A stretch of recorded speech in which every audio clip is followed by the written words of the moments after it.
भागवत गीता हिंदू धर्म में एक पवित्र ग्रंथ है जिसे व्यापक रूप से दुनिया के सबसे महत्वपूर्ण ग्रंथों में से एक माना जाता है। यह भगवान कृष्ण और उनके शिष्य अर्जुन के बीच की बातचीत है, जहां भगवान कृष्ण स्वयं की प्रकृति, जीवन के उद्देश्य और मुक्ति के मार्ग सहित जीवन के विभिन्न पहलुओं पर कालातीत ज्ञान प्रदान करते हैं। भागवत गीता में सबसे महत्वपूर्ण शिक्षाओं में से एक आत्म साक्षात्कार या स्वयं को जानने की अवधारणा है।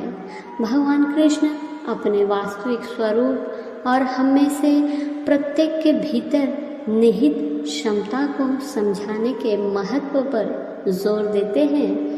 वो बताते हैं कि हम शरीर, मन या बुद्धि नहीं हैं, बल्कि आत्मा है जो शाश्वत और अविनाशी है।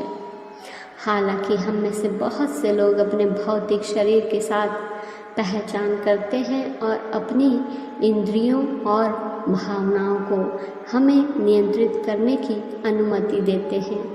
हम अक्सर खुद को कमज़ोर के रूप में देखते हैं और इससे असुरक्षित, कम आत्मसम्मान और यहाँ तक कि अवसाद की भावना पैदा हो सकती है। भगवान कृष्ण हमें बता रहे हैं कि हमारे भीतर अपनी कमज़ोरियों को दूर करने और खुद को ऊपर उठाने की शक्ति है। इसलिए मनुष्य को अपने आप से ऊपर उठने देना चाहिए। उसे खुद को नीचा नहीं दिखाना चाहिए, क्योंकि केवल मनुष्य स्वयं ही स्वयं का मित्र है और स्वयं ही स्वयं का शत्रु भी। अपने वास्तविक स्वरूप और अपने भीतर की शक्ति को समझकर हम इन चुनौतियों पर विजय प्राप्त कर सकते हैं और अधिक पूर्ण और सार्थक जीवन जी सकते हैं। याद रखें, हमारी ताकत हमारी कमज़ोरी से बढ़ती है। यदि हम हमारी कमज़ोरी को अनुमति देते हैं तो हमारी कमज़ोरियाँ हमारे सबसे उत्कृष्ट शिक्षाओं में से एक बन जाती है। अपनी कमज़ोरियों से सीखना हमें खुद के बेहतर संस्करण की ओर ले जा सकता है। कमज़ोरियों को जानना ज़रूरी है, अन्यथा हम ताकत को गले नहीं लगा सकते। आत्मस्वीकृति सबसे अच्छा उपहार है जो आप खुद को दे सकते हैं। आत्मस्वीकृति बिना किसी शर्त के है। इसका मतलब है कि आप अपने आप को दोष और सभी रूप में स्वीकार करते हैं और इस तरह कमज़ोरियों को ताकत बनाया जा सकता है।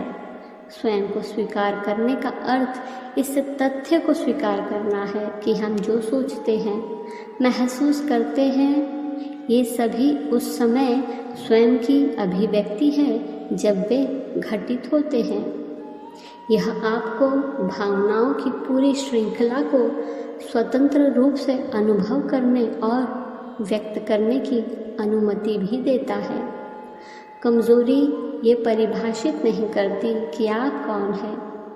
एक मजबूत बिंदु के बिना एक कमज़ोर आदमी होने की तुलना में एक कमज़ोर बिंदु के साथ एक मजबूत आदमी बनना बेहतर है। कमज़ोर होना कोई गुनाह नहीं है, लेकिन कमज़ोरी को कमज़ोरी बने रहने देना सबसे बड़ा गुनाह है। कई बार हम अपनी कमज़ोरी जानते हुए भी उसे स्वीकार नहीं करते हैं और नतीजा ये होता है कि वो कमज़ोरी हमें नुकसान पहुंचाती रहती है।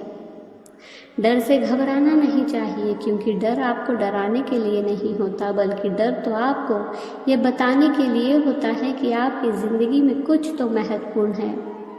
अंत में भागवत गीता हमें सिखाती है कि हम कमज़ोर नहीं हैं, बल्कि शक्तिशाली और सक्षम प्राणी हैं। अपने वास्तविक स्वरूप और क्षमता को समझकर हम अपनी कमज़ोरियों पर काबू पा सकते हैं और उद्देश्यपूर्ण और सार्थक जीवन जी सकते हैं।